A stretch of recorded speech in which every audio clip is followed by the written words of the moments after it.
Мен машкер Тілеспаева Мадина Айдарқызы, Ыбырай Алтынсарин атындағы Рудный әлеуметтік-гуманитарлық колледжінің бастауыш білім беру мамандығының 4-ші курс студенті. 4-ші сыныпқа арналған дүниетану сабағы.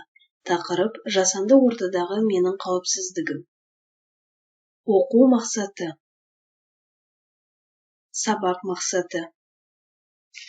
Сәлеметсіңдер ме оқушылар, қазір бізде дүниетану сабағы. Сабағымызды мына өлең жолдарымен бастайық. Үлкенге де сіз, кішіге де сіз. Сәлем бердік сіздерге, ізетпенен біз. Оқушылар, өткен сабақта біз қандай тақырыппен таныстық? Жасанды ортадағы қауіп-қатер тақырыбын өткен болатынбыз. Үй тапсырмасына әр қатарға бір жағдайды талқылауға берген едім. Барлығымыз жақсы дайындалып келдік деген сенімдемін. Ол тапсырманы маған тапсырамыз. Ал қазір өткен сабақты қайталау үшін жеке жұмыс орындаймыз.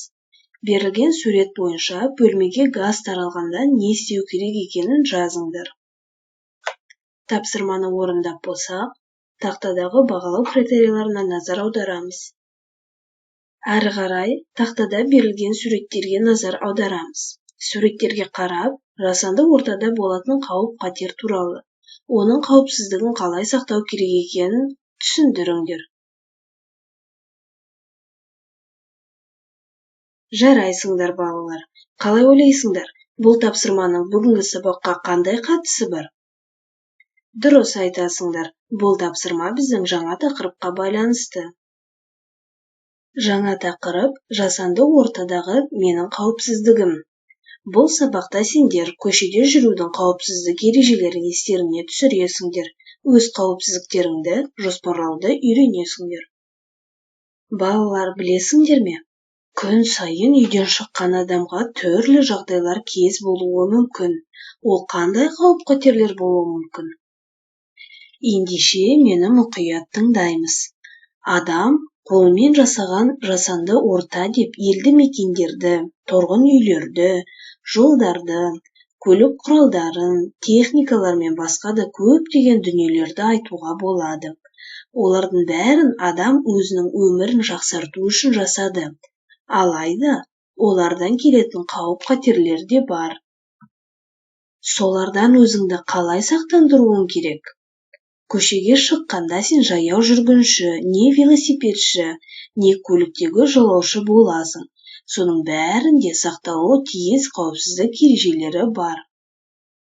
Ол ережелермен танысу үшін біз әрі қарай тапсырмалар орындайық. Бірінші, жұптық жұмысқа көшейік. Сендер жаяу жүргіншісіңдер. Суреттерге қарап, жұппен өзара талқылаңдар. Бұл суреттегі жағдайлар неге қауіпті? Қауіпті жағдайға ұрынбау үшін балаларға қандай кеңес берер едіңдер? Жарайсыңдар балалар.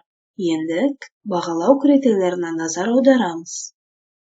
Сұрақтарға жақсы жауап бердіңдер.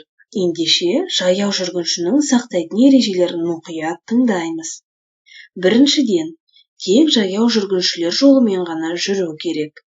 Екіншіден, ешқашан көлік жүретін жолда ойнамаңдар. Үшіншіден, бағдаршамның жасыл түсі жанғанда ғана жолдан өтуге болады. Төртіншіден, жаяу адам жүруге болмайтын жолдан өтпеңдер.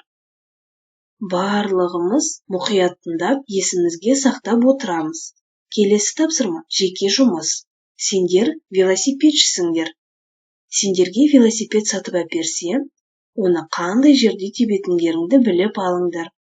14 жасқа дейінгі балаларға көлік жүретін жолда велосипед тебуге тыйым салынған.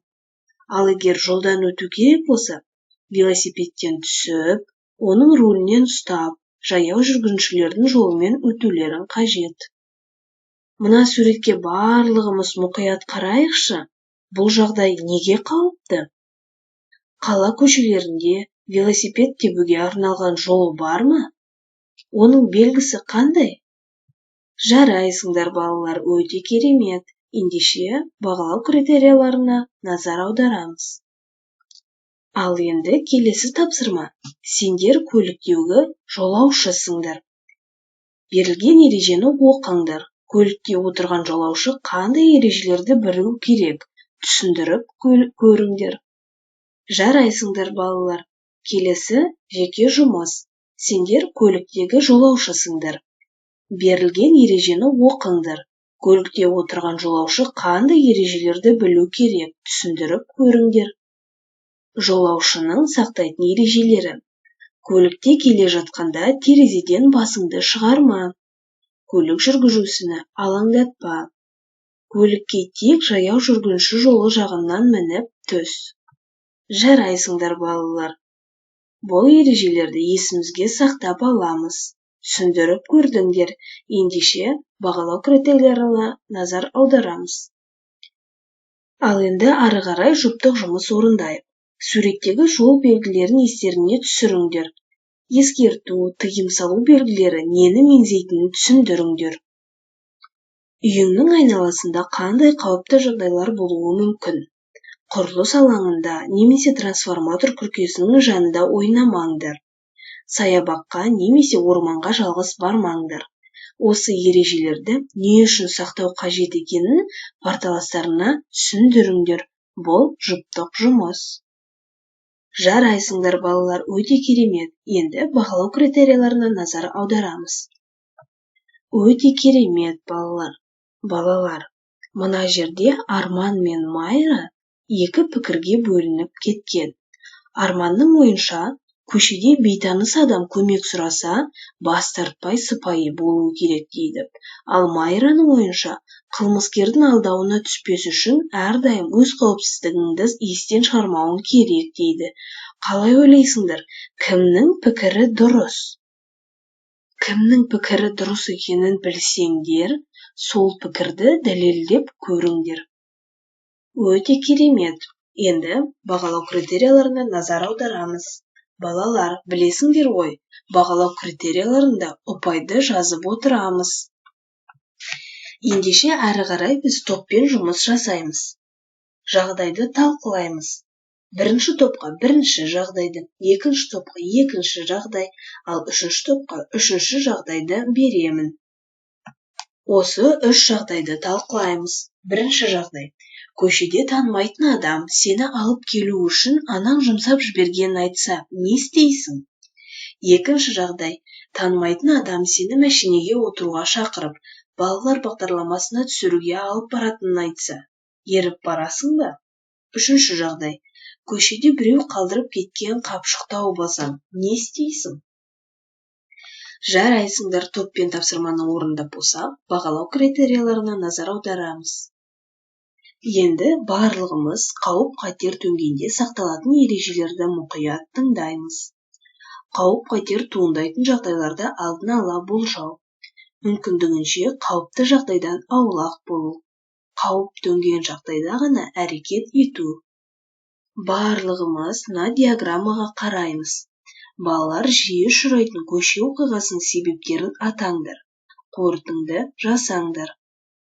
Бірінші себеп. Көшенің рұқсат етілмеген тұсынан өту. Екінші. Көліктен дұрыс түспеу. Үшінші. Бағдаршамның белгісіне назар аудармау. Төртінші. Жолда ойнау. Бесінші. Басқалар. Өте керемет, балалар. Енді сабақты қорытындылау үшін мен сендерге 5 саусақтың суретін көрсетемін. Әрбір саусақты менің қойған сұрақтарым бойынша толтырасыңдар. Қаламдарымызды аламыз да мені мұқият тыңдаймыз. Бас бармақ, өзімді қалай сезіндім? Балаң үйрек, басқаларға көмегім тиді ме? Ортан терек, бүгінгі көңіл күйім қандай болды? Шылдыр шүмек, бүгінгі сабақ ұнады ма? Кішкентай бөбек, бүгін не үйрендім?